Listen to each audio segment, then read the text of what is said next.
Baiklah, hari ini kita akan pelajari mengenai aplikasi turunan, yaitu yang pertama adalah tentang nilai maksimum dan minimum. Di mana nilai maksimum dan minimum itu biasa disebut dengan nilai ekstrim ya. Lalu bagaimana cara kita mendapatkan nilai ekstrim? Jadi nilai ekstrim itu berada di titik ekstrim. Atau bisa kita katakan bahwa titik ekstrim ini merupakan tempat terjadinya nilai ekstrim ya. Nilai ekstrim ada dua, yaitu maksimum dan minimum. Lalu, di mana letak titik kritis tersebut? Titik kritis ini. Jadi di sini berdasarkan teorema titik kritis diasumsikan bahwa f adalah suatu fungsi yang terdefinisi dalam interval i yang di dalamnya mengandung c. C itu adalah suatu titik ya. Jika fc adalah nilai kritis atau nilai ekstrim, maka c pastilah titik kritis atau titik ekstrim, yaitu yang pertama, C merupakan titik ujung interval. Biasa jenis pertama dari titik kritis ini adalah titik interval ini ya. Biasa ini diketahui dari soal, misalnya suatu fungsi itu berada pada interval 1,2, maka titik ujung intervalnya itu adalah 1 dan 2 ya. Lalu yang kedua, C merupakan titik stasioner, artinya nilai dari turunan fungsi itu sama dengan 0. Jadi turunan itu tuh setelah kita substitusikan C-nya itu sama dengan 0. Lalu yang ketiga adalah titik singular. Jadi C merupakan titik singular, itu artinya fungsi tidak memiliki turunan, tidak ada turunan. Ini dapat kita lihat ilustrasinya.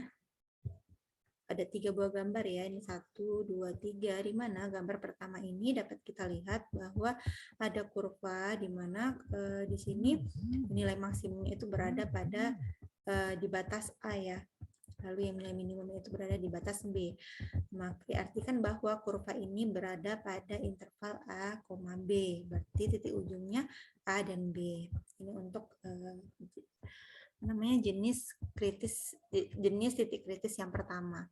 Untuk gambar yang kedua, di sini dapat lihat kurva ya. Di sini ada nilai maksimumnya, nilai minimumnya. Nah, di sini dapat kita lihat bahwa ada 3 buah nilai ekstrim ya. 3 buah nilai ekstrim, lalu di mana nilai ekstrim ini berada pada 3 titik juga. Nah, di mana titik inilah yang dinamakan dengan titik stasioner. Dapat kita lihat bahwa kalau kita tarik garis singgung, maka garis singgung ini mendatar ya. Gradiennya sama dengan 0.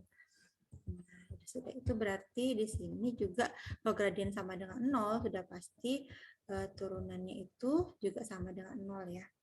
Berdasarkan jenis titik kritis yang kedua bahwa titik stasioner itu C merupakan titik stasioner diartikan jika nilai turunannya itu sama dengan 0.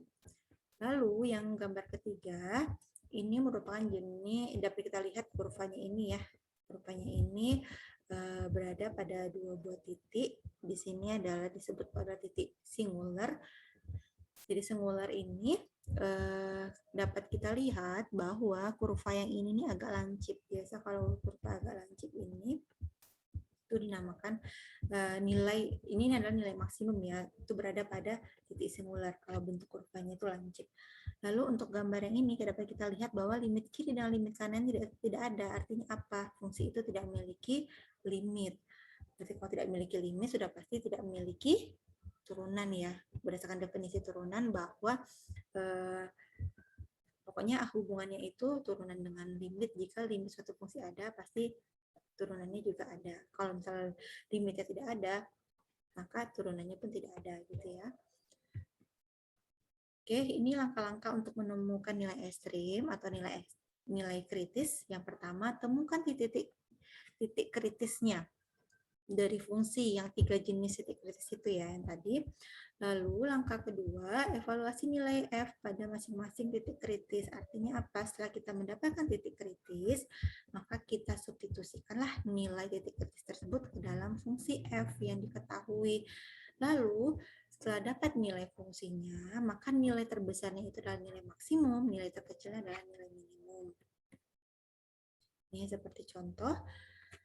Temukanlah nilai ekstrim dari fungsi f(x) sama dengan negatif 2x pangkat 3 ditambah 3x kuadrat dalam interval negatif 1,2. Langkah pertama tadi, temukan titik kritis C dari fungsi f. Ada 3 jenis ya titik kritis tadi ya. Yang pertama, titik ujung interval. Di sini diketahui pada soal bahwa intervalnya itu negatif 1,2. Maka ujung intervalnya itu, titik ujung intervalnya itu adalah X sama dengan negatif 1 dan X sama dengan 2. Kita dapat jenis titik kritis pertama. Yang kedua, kita mencari titik stasioner, yaitu pada C sedemikian sehingga turunan fungsi tersebut sama dengan 0. Jadi fungsi tersebut kita turunkan, dapatlah turunannya ini. Lalu tinggal kita substitusikanlah nilai C-nya untuk mendapatkan nilai turunan fungsinya, maka dapat C-nya itu sama dengan 0 atau C sama dengan 1. Karena ini fungsi kuadrat, maka pasti nilai akarnya pun ada 2 ya, kalau kuadrat. Nilai akar kuadratnya ada 2, tidak 1. Kalau fungsi linear, nilai X-nya atau nilai himpunan penyelesaiannya ada cuma hanya 1 ya. Nah, dapatlah titiknya itu negatif 1, 2, 0, dan 1 ya. Lalu kita cek lagi untuk jenis titik ketiga, yaitu titik singular. Yaitu pada C sedemikian sehingga turunannya tidak ada. Sedangkan yang kita ketahui bahwa fungsi tersebut terdefinisi dan terdefinisi lalu dia diferensiabel atau dia memiliki turunan. Sehingga dapat kita katakan bahwa fungsi ini tidak memiliki titik singular.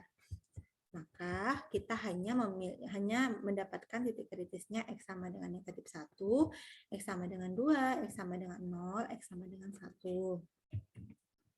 Langkah kedua, evaluasi nilai F pada titik kritis, lalu kita substitusikanlah titik kritis ini ke dalam fungsinya.